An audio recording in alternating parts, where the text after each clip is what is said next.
हरे कृष्णा, राधे राधे। आज इस वीडियो में हम पितरों की एक बहुत ही पावन पवित्र कहानी को सुनेंगे। एक बात याद रखो, जो अपने पितरों का ऋण चुका देते हैं वो हमेशा जीवन में खुश रहते हैं। पितृ दोष से हमारे जीवन में बहुत तरह की परेशानियां आती हैं, इसलिए हमेशा कोशिश करें और अपने बड़े बुजुर्गों के साथ पितरों को प्रसन्न रखें। ये कहानी हमें रोज सुननी चाहिए। इससे हमारे पितर प्रसन्न होते हैं, संतान का भाग्य उदय होता है, घर में सुख समृद्धि का वास होता है। पर किसी भी कारण से अगर ये कहानी रोज न सुन सको तो हर अमावस्या पे ये कहानी जरूर ही सुने। अब कहानी शुरू करती हूँ। प्राचीन समय में शिप्रा नदी के किनारे बसे तारनपुर गांव में मंगला नाम का एक गरीब किसान अपनी पत्नी के साथ रहता था। मंगला के पिता गांव के धनी थे, पर जब से वो गए थे मंगला के ऊपर ना जाने क्यों मुसीबतों का पहाड़ टूट पड़ा था। अब उसके पास थोड़ी सी ही जमीन बची थी, जिस पर वो खेती बाड़ी से अपना घर चलाता था। घर का गुजर बसर तो ऐसे तैसे चल रहा था, पर मंगला अपनी कोई संतान ना होने से बहुत दुखी था। जब भी कोई उसकी संतान जन्म लेती तो जल्दी ही अकाल मृत्यु को प्राप्त हो जाते। इस तरह मंगला के 6 बालक काल का ग्रास बन चुके थे। इस दुख के कारण मंगला और उसकी पत्नी हमेशा दुखी रहते थे। समय के साथ बढ़ती उम्र की चिंता भी उन्हें सताती थी। वो सोचा करते थे कि मरने के बाद हमारा अंतिम संस्कार करने वाला भी कोई नहीं होगा। उनके जीवन में सुख बिल्कुल नहीं था। समय के साथ उनकी परेशानियां बढ़ती जा रही थी। धीरे धीरे उनके पशु दूध कम देने लगे थे। कुछ पशु घर से भाग जाते थे। खेत की फसल भी सूखती जा रही थी। वो हमेशा सोचा करते, क्यों हमारे ऊपर इतनी परेशानियां रहती हैं? क्यों जीवन में इतने दुख हैं? एक समय मंगला ने देखा कि उनके खेत के पास लगा पीपल का वृक्ष भी सूख रहा है। वो बड़े हैरान थे, आखिर ऐसा क्यों हो रहा है? बारिश भी अच्छी खासी हो रही है, फिर ये पीपल क्यों सूख रहा है? जीवन में जब परेशानियां आती हैं, तभी इंसान आगे पीछे को सोचता है, वरना बाकी समय तो वो यूं ही कलयुग में बसा हुआ अपने समय को व्यर्थ करता है। अब मंगला भी सोच रहा था, क्या करे, ऐसा क्यों हो रहा है? इन परेशानियों से छुटकारा कैसे पाएं? पहले ही जीवन में बच्चा ना होने से मंगला और उसकी पत्नी बहुत दुखी थे।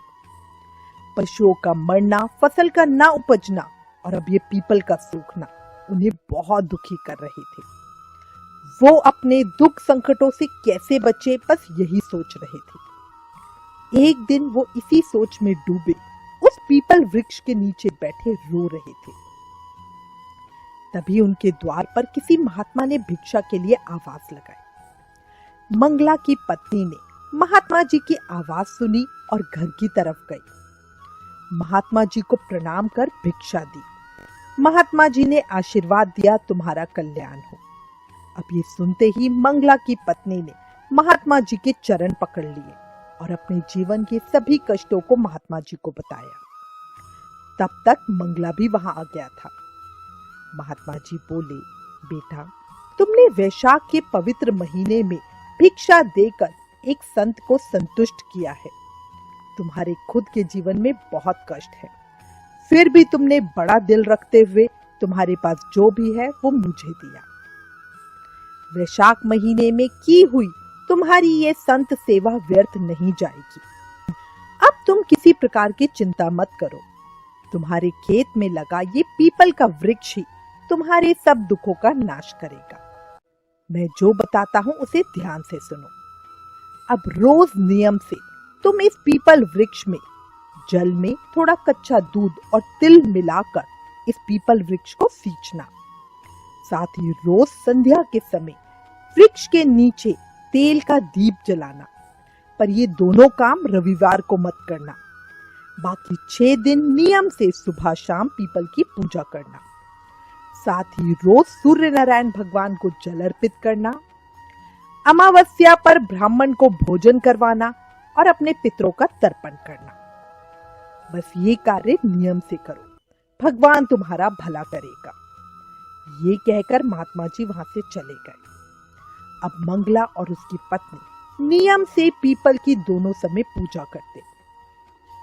सुबह दूध जल से सींचते, शाम को तेल का दीप प्रज्वलित करते, सूर्य को जल अर्पित करते, हर अमावस्या को पितरों का तर्पण करते, ब्राह्मणों को भोजन कराते। धीरे धीरे उनके जीवन के संकट कम होने लगे, फसल लहलाने लगी, पशुओं ने खूब दूध देना शुरू कर दिया। जो पशु घर से भाग गए थे वो स्वयं ही लौट आए। खेत में लगा पीपल का वृक्ष भी हरा भरा हो गया। 1 साल के भीतर मंगला के घर में नन्ही किलकारी भी गूंज उठी। उन्हें पुत्र रत्न की प्राप्ति हुई। उनके जीवन के सारे संकट, दुख, परेशानियां खत्म हो गए। वो अब खुशी खुशी अपने पुत्र के साथ रहने लगे। उनके घर की दरिद्रता भी खत्म हो गई थी। घर में सुख समृद्धि का वास हो गया था। कुछ समय पश्चात एक दिन मंगला को वही महात्मा जी मिले। मंगला उन्हें आदर पूर्वक घर ले आया। मंगला की पत्नी और बेटे ने भी महात्मा जी के चरण स्पर्श किए। मंगला बोला, महाराज, आपके आशीर्वाद से ही हमें संतान सुख प्राप्त हुआ है, साथ ही जीवन से दुखों का नाश भी हुआ है। महात्मा जी बोले, बेटा, तुमने वैशाख के पवित्र महीने में संत को प्रसन्न किया था, उसका फल तो तुम्हें मिलना ही था।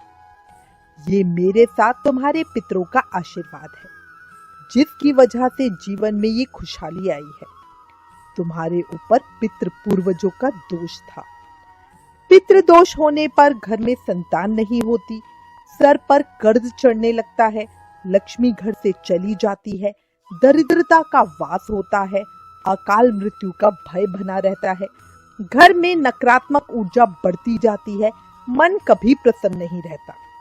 इसलिए सदैव अपने पितृ पूर्वजों को खुश रखने और उनकी शांति के लिए पीपल देव की पूजा जरूर करनी चाहिए।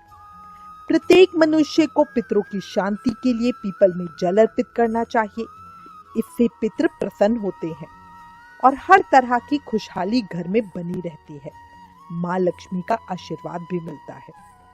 हे पीपल देव, जैसे मंगला के जीवन में आए कष्ट काटे, उसी तरह इस कहानी को कहने, सुनने और हुकारा भरने वाले सब भक्तों के जीवन के कष्टों को काटना, सब पर अपना आशीर्वाद और कृपा बनाए रखना, घर में सुख समृद्धि और शांति देना। बोलो पीपल देव की जय, लक्ष्मी नारायण भगवान की जय, सब पितरों की जय। राधे राधे।